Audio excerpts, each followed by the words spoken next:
Telugu Desam party cadre నుంచి సుక్కా సాయిబాబుని మాట్లాడవలసిందిగా విజ్ఞప్తి.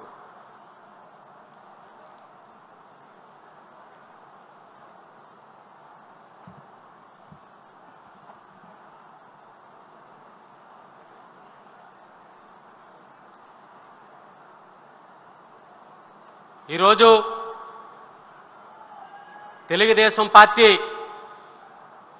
మహా పండుగ కార్యక్రమంలో భాగస్వాములుగా ఉండి మాట్లాడమని అవకాశం ఇచ్చినటువంటి గౌరవ పెద్దలకు నా పేరు చుక్కా సాయిబాబు, పశ్చిమ గోదావరి జిల్లా ఎస్ఎస్ఎల్ అధ్యక్షుని మరియు ఎక్స్ జడ్పీటీసీ. సమాజమే దేవాలయం, ప్రజలే దేవుళ్ళు అనేటువంటి నినాదం కలిగి నినాదం ఇచ్చినటువంటి గొప్ప వ్యక్తి, మహాశక్తి స్వర్గీయ ఎన్టీ రామారావు గారిని స్మరించుకుంటూ ఈనాటి ఈ కార్యక్రమానికి మరి ముఖ్యంగా స్వర్ణాంధ్రప్రదేశ్ నిర్మాణకర్త, ఒక విజన్ ఉన్నటువంటి నాయకుడు, 5 కోట్ల ఆంధ్రుల ఆత్మాభిమాని అయినటువంటి మన ముఖ్యమంత్రి వర్యులు నారా చంద్రబాబు నాయుడు గారికి మన యువ నాయకులు యువగలం మనగలమని చెప్తూ 3000 కిలోమీటర్ల పైగా పాదయాత్ర చేస్తూ ఎన్నో కష్టాలు నష్టాలు వచ్చినప్పటికీ కూడా యువతరానికి మాదిరిగా ఉంటూ యువతకి ఒక నిదర్శనగా ఉంటున్నటువంటి మన యువ నాయకులు నారా లోకేష్ బాబు గారికి, మరి ముఖ్యంగా తెలుగుదేశం పార్టీ అధ్యక్షులు పల్లా శ్రీనివాస్ గారికి, మా యొక్క శాసనసభ్యులు తణుకు నియోజకవర్గ శాసనసభ్యులు యంగ్ అండ్ డైనమిక్ లీడర్ ఆర్మేల్ రాధాకృష్ణ గారికి, అలాగే మా పశ్చిమ గోదావరి జిల్లా మంత్రివర్యులు నిమ్మల రామానాయుడు గారికి ప్రత్యేకమైనటువంటి ధన్యవాదాలు తెలియపరుచుకుంటూ, మరి ముఖ్యంగా ఈనాటి కార్యక్రమానికి విచ్చేసినటువంటి నా తెలుగుదేశం పార్టీ కుటుంబ సభ్యులందరికీ కూడా ప్రత్యేకమైనటువంటి ధన్యవాదాలు తెలియపరుచుకుంటున్నారు. ఎందుకంటే మరి ఈరోజు విద్యుత్ రంగంలో విప్లవాత్మకమైనటువంటి మార్పులు తీసుకురావాల్సినటువంటి గురుతర బాధ్యత ఒక్కరిపై ఆధారపడి ఉంది. అది ఎవరంటే మన ముఖ్యమంత్రి వర్యులు నారా చంద్రబాబు నాయుడు గారు. ఎందుకంటే 2014-19వ సంవత్సరంలో ముఖ్యమంత్రిగా ఆయన పనిచేసినప్పుడు దళితుల ఆరాధ్యదైవం, బడుగు బలహీన వర్గాల ఆశాజ్యోతి అయినటువంటి బాబు జగజీవన్ రావు గారి పేరుతో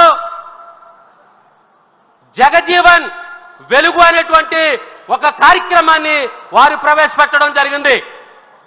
బాబు జగజీవన్ వెలుగు జ్యోతి అనేటువంటి కార్యక్రమాన్ని ప్రవేశపెట్టడం దాని యొక్క ఉద్దేశం ఏంటంటే బడుగు బలహీన వర్గాలైనటువంటి ఎస్సీ ఎస్టీలకు ఉచితంగా విద్యుత్తును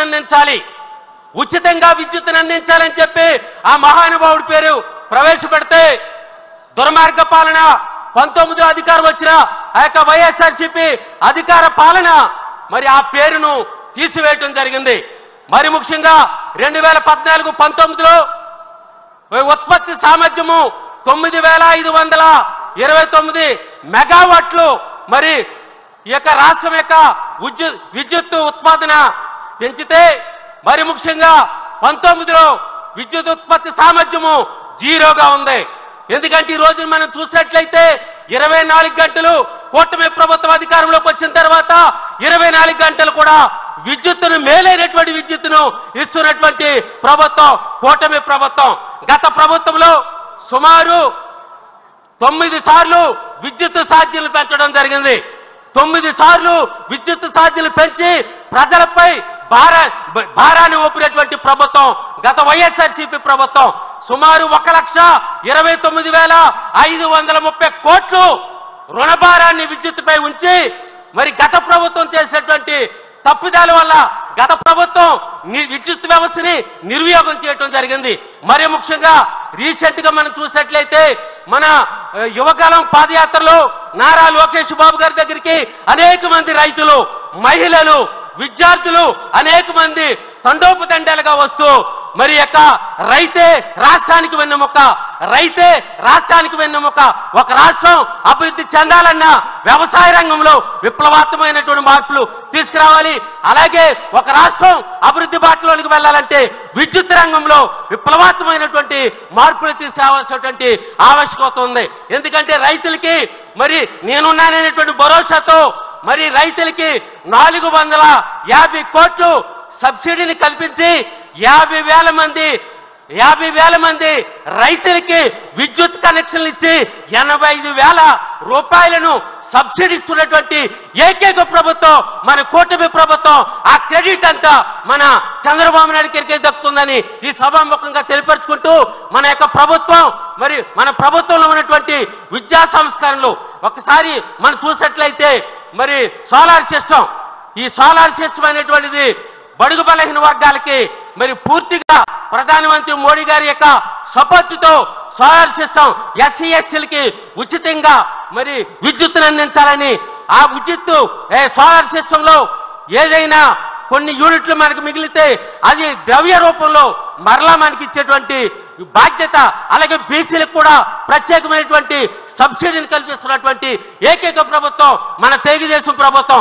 ఈ రోజున ఒక పక్కనే ఆర్థికంగా, ఒక పక్కనే సంక్షేమాన్ని దృష్టిలో తీసుకుని ఈ యొక్క ఆంధ్రప్రదేశ్ లో విప్లవాత్మకమైనటువంటి విద్యుత్ రంగంలో మార్పులు తీసుకురావాలనేటువంటి ఒక విధులైనటువంటి నాయకులు నారా చంద్రబాబు నాయుడు గారు అయితే యువతకి ఆదర్శంగా అటు ఉద్యోగ అవకాశాల్లో కల్పించడంలో ఒక ప్రత్యేకమైనటువంటి నినాదంతో తీసుకుంటూ యువతరానికి ఒక గురుతర బాధ్యతగా, ఒక ప్రణాళికబద్ధంగా ఈ యొక్క వ్యవస్థల్ని కొనసాగిస్తున్నటువంటి ఏకైక వ్యక్తి విధులున్నటువంటి నాయకులు మన లోకేష్ బాబు గారని ఈ సభాముఖంగా తెలియపరుచుకుంటూ ఈ అవకాశం ఇచ్చినటువంటి పెద్దలకి ధన్యవాదాలు తెలియపరుచుకుంటూ చంద్రబాబు నాయుడు గారి